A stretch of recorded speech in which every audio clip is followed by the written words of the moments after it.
the things I talked about last week is if you tell me your prop bets, I know who you like.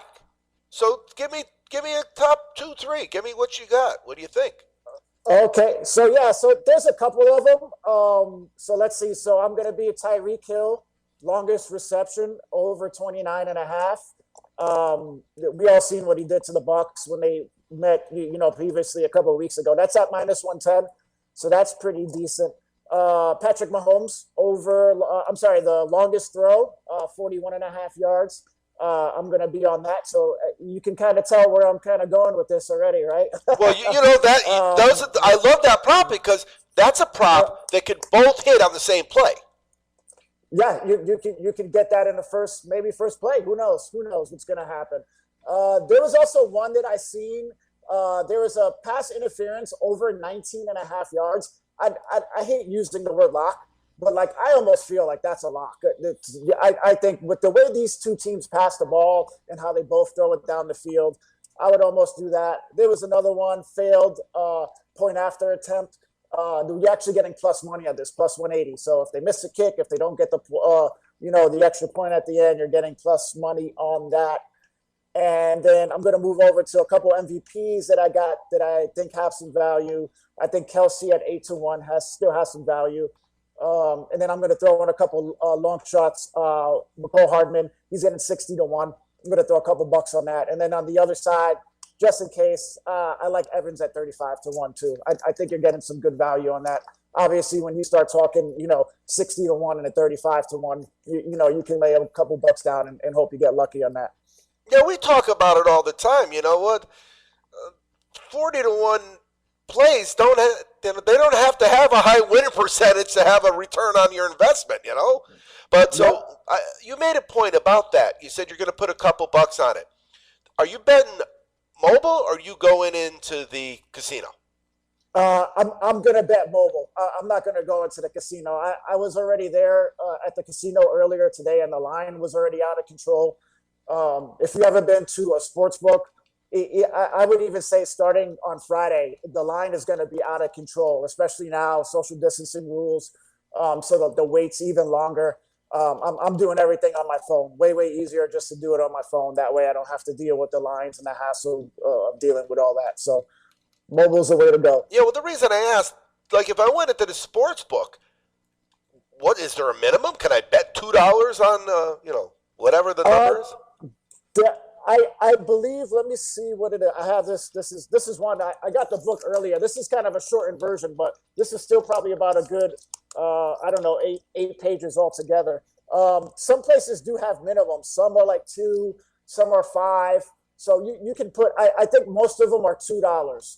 And then maybe some of them are 5. So, you can go in there with a couple dollars and play a couple 40-1 shots and see if you get lucky with, 10, $20. Well, yeah, really, if you take 7 bets and you all try to find 7 plays that are equal odds, you know what? And they're all close to 7-1. You throw $5 on all of them. If one of them comes in, you're going to get all your money back, Yeah, exactly. You got to watch the game and have some excitement. So, and that's really all you're looking for in this kind of game. This is the Super Bowl.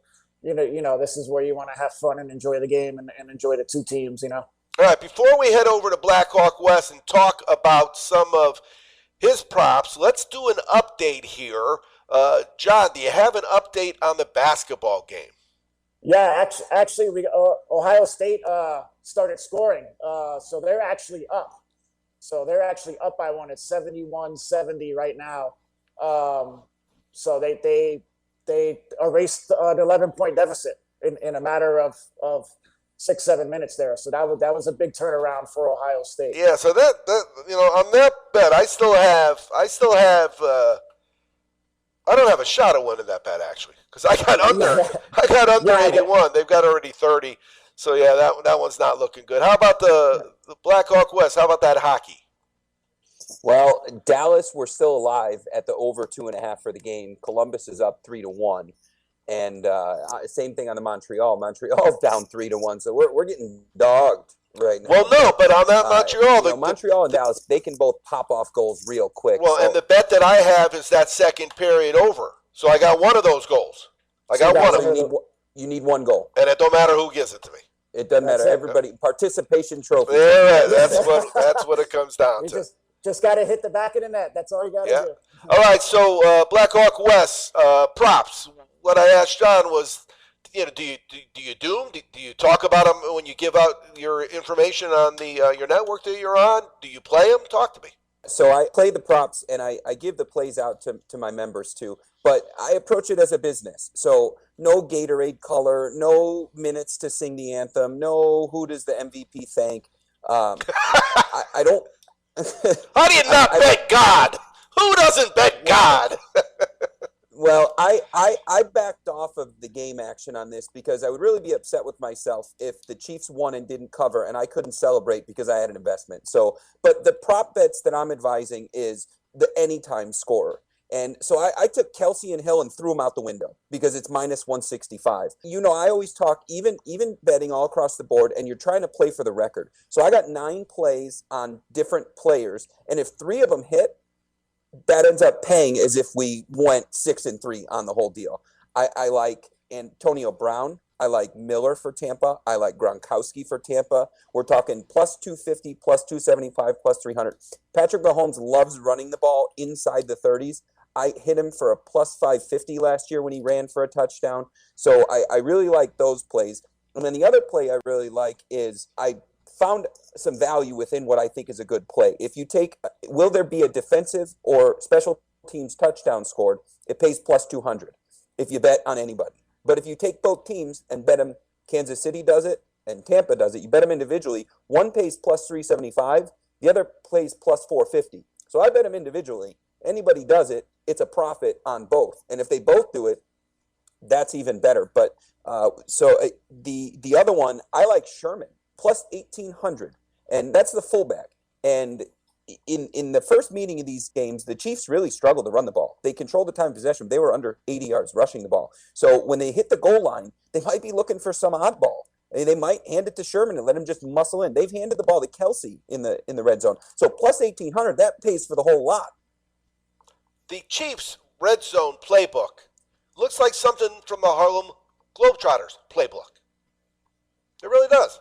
They do things that should be done on a football field. It really does. That was pretty good, actually. I just made that one off the top of my head. But no, really, they do. That's what they do. They're amazing, Yeah, it's their offense. The way, first of all, just the whole schematic and the way they constantly move people throughout the course of a game, where Tyreek Hill will be lined up in a different slot, Kelce will be lined up in a different slot. The way they can kind of move these running backs, even though they don't really use them, but the way they position them and moving them out, Hardman and these other players in there, now Sammy Watkins will kind of be back into the mix this week as well.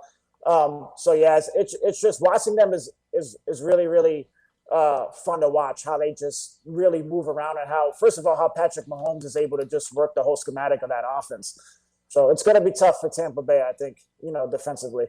No doubt about it. So yeah, so I'm looking at the props. Really interesting. The Chiefs controlled the time of possession the last time they played and only rushed for under 80 yards. So they're doing it in wild ways and short passing, and it's just really bizarre, this Tampa defense and the way that they get owned on time of possession and the way that the Chiefs are doing it. Tell me the final score and tell me how you see it getting there, because Wes has been part of the show. You've been part of the show. For me, it's all about your why. I don't care what you say to me. If your why is good, I'm okay with that. So tell me, John, what do you think the final score is and how it gets there?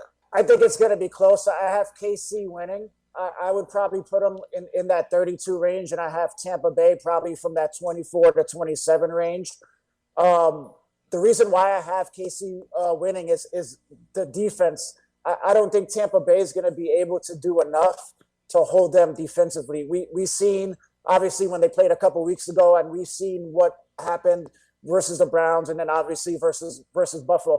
Patrick Mahomes is very good at reading these zone defenses, and I think if in order for Tampa Bay to have a chance, they're going to have to bring pressure, or they're going to have to at least disguise how they bring pressure. If they go into this zone defense, and this is what Buffalo drove me crazy when they played 2 weeks ago, was that before Patrick Mahomes ever got up to the line of scrimmage, Buffalo was already dropped in that two-man high safety. Patrick Mahomes, when he sees that, he's going to pick you apart. And so this is where I think they have so many crossing routes and everything like that. They have to at least bring the illusion. Tampa Bay is going to have to get very schematic wise, tricks and kind of do all this stuff. And I don't see that happening. With Kelce, Tyreek Hill, those guys are just too good. I have to go with KC. I also don't want to buy my brother-in-law another steak dinner again. So, so I'm gonna go with KC to win the game. I think it's gonna be close. Brady's gonna keep it close, but I have KC pulling away here. Yeah, it may be cheaper for you if you lose again to just order him one of those steaks, Omaha Steaks. Have them just delivered right to his door. Omaha Steaks. I gotta get it delivered to him. Hopefully they got a deal going. You get frequent flyer points at this point. There you go. All right, Blackhawk West. Give us what you think the final score of Super Bowl 55 is going to be and how it gets there. Yeah, so I think that it's going to be KC 35, Tampa 31. And, I did a lot of breakdown in this game going back to what it looked like when these two teams played each other. But I tried to build a case for Tampa. And since the Chiefs and Tampa played, I think this game there's a lot of lessons that these teams learn from each other and other experiences that they're going to bring in. The Chiefs learned from last year that they cannot give up these big leads and expect to come back. That's too much to ask of a quarterback to do, even though he can do it. But since Tampa played the Chiefs, they've been averaging 35 points a game. And that's what it's going to take if they want to beat the Chiefs. Tampa also, in their 11 wins, 3 of them went over 40 points and 8 of them went over 30 points. But I think what's going to happen is the Chiefs know that they can't take their foot off the gas. Last game was the first game they looked like they were actually putting effort into playing the football or just playing the game. So I think the way that Tampa is going to end up getting beat is they're going to be in a situation where they're down, probably short, but KC is going to sack Brady because Brady is not very mobile. And KC just beat 2 mobile quarterbacks. Brady's going to take a couple sacks. That Tampa O-line is not very good. And I think Mahomes is going to use his legs. He loves running inside the 30s. And they're going to get up early just the way that they did the last time. And they're going to know this time they cannot let Tampa back in the game. And I think this could be some old school Florida Gator type stuff if they get a lead and they feel like they just want to keep pouring it on, and they very well could. But I think it's 35-31. Brady's going to take some sacks late, and they won't be able to catch up because of that. If you are on the Tampa side of things, I would play the money line because if Tampa covers, they're winning the game. They're winning the game. Yep. If Tampa covers it, you're better off playing the money line. It's going to be because they did something to shut down and make the Chiefs look inept at a certain piece of the game. So if you're of the Tampa belief, don't take the 3 points. Take the money line and just go. Well, one of the things I was going to say is, if you're the Chiefs, you got 2 things that that they almost came back on you last time you played. And a couple years ago, the biggest comeback in Super Bowl history was by the guy you're playing. You can't take your foot off the gas if you're in this game and you have a lead, and that's on either team.